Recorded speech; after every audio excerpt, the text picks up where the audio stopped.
Asian games में ये भारत का अब तक का सबसे शानदार प्रदर्शन है। आप सभी इतिहास रच करके आए हैं। इस एशियन गेम्स में ये जो आंकड़े हैं वो भारत की सफलता के साक्षी बन रहे हैं।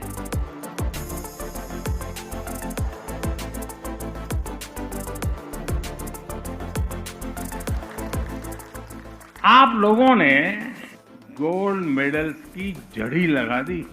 अनेक खेलों में आपने सिर्फ खाता नहीं बल्कि एक नया रास्ता खोला है, एक ऐसा रास्ता जो युवाओं की पूरी पीढ़ी को प्रेरित करेगा।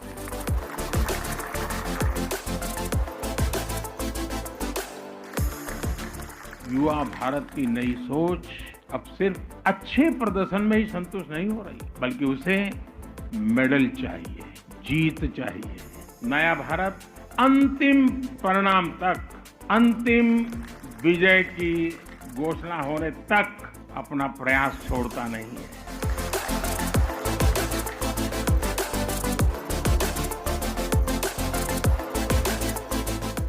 देश इस समय ड्रग्स के खिलाफ निर्णायक लड़ाई लड़ रहा है। आप नशीली दवाओं के हानिकारक जो प्रभाव है उसके बारे में भारत की युवा पीढ़ी को शिक्षित करने के सबसे बड़े ब्रांड एम्बेसडर भी हैं। खेलों की हिस्ट्री में हम पहली बार 100 से ज्यादा मेडल जीतने में कामयाब हो गए। और एशियन खेलों में 100 मेडल जीतना क्रिकेट में किसी पाटा विकेट पर 100 रन बनाने जैसा काम नहीं होता है भैया। हेलो, एशियन खेलों में एक एक मेडल जीतने में नानी याद आ जाती।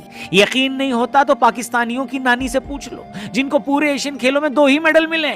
यहाँ जिन खेलों में आपको मेडल जीतना होता है वहां चीन, जापान, कोरिया जैसे तगड़े देशों से टक्कर लेनी होती है। ऐसे खिलाड़ियों से भिड़ना पड़ता है जो सारी जिंदगी एक ही खेल की प्रैक्टिस कर रहे होते हैं। अब ऐसे को चीन में टेबल टेनिस में हरा दें, आर्चरी में दक्षिण कोरिया जैसे देश को पटक दे, बैडमिंटन में गोल्ड मेडल जीत लाएं, जैवलिन थ्रो में गोल्ड सिल्वर दोनों झटक लाएं, हॉकी जैसे तगड़े खेल में एक एक देश को धो धो कर मारें, कबड्डी में सबका बाजा बजा दें, शूटिंग में मेडल की झड़ी लगा दें। जब चीनी दर्शक भी नीरज चोपड़ा और सौरभ घोषाल जैसों की साइन लेने के लिए लाइन लगाएं, जब भारत का एक शूटर पूरे पाकिस्तान से ज्यादा मेडल जीत लाए, तो आप समझ सकते हैं कि वाकई धमाल हुआ है भाई, धमाल। धोती फाड़ के रुमाल हुआ है भाई, रुमाल। मगर ये सब ऐसे ही नहीं हुआ। ऐसे तो लूडो में आपके लगातार 3 बार 6 भी नहीं आते। एशियन गेम्स में 100 मेडल लाना तो भूल जाओ। तो कैसे हुआ ये कमाल? जो भारतीय खिलाड़ी कुछ साल पहले तक 50-60 मेडल से आगे नहीं बढ़ पाते थे, वो सिर्फ 4-5 सालों में 107 मेडल को कैसे पार कर गए? कैसे भारत ने वो कर दिखाया जो एशियन खेलों के 70 सालों के इतिहास में नहीं हुआ था? क्या है इसके पीछे की पूरी कहानी? आइए उसमें डिटेल में बात करते हैं, इसलिए कहीं मत जाइएगा, वीडियो पूरी देखिएगा और पसंद आए तो इसे अपने दोस्तों से भी जरूर शेयर करिएगा, ठीक है? अंदर से हम भी ये जानते हैं कि भाई ये खेल तो 8-10 देशों में ही खेला जाता है। उन 8-10 में से भी 4-5 को हमेशा पेला जाता है। ऐसे खेल में अगर हम कुछ बड़ा कर भी लें तो भी दुनिया में धाक नहीं जमती।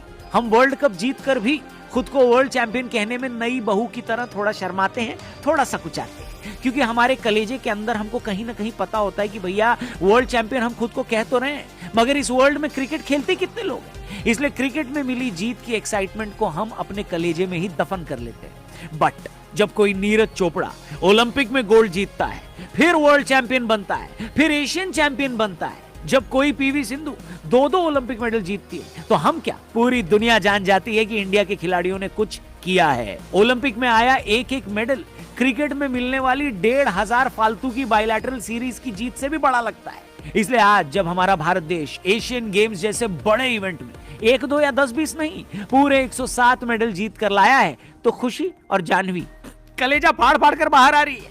2018 के जकार्ता एशियन गेम्स में हमने 70 मेडल जीते थे, लेकिन सिर्फ 4-5 साल बाद हमने अपने मेडल को 150% बढ़ा दिया है। एशियन गेम्स की हिस्ट्री में न तो भारत ने कभी इतने गोल्ड जीते और न ही कभी टोटल इतने मेडल आए, और 60s के बाद पहली बार भारत ओवरऑल मेडल टैली में 4थे नंबर पर आया है।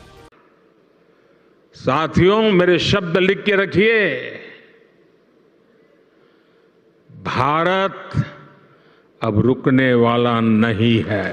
तो मैं सीधा मेन मुद्दे पर आ सकता हूं कि हमारे खेलों का जो रिवाइवल हुआ है उसके पीछे की प्लानिंग क्या है। मगर मैं चाहता हूं उससे पहले आप ये जरूर जान लें कि इस बार एशियन गेम्स की हमारे लिए हाईलाइट क्या रहे।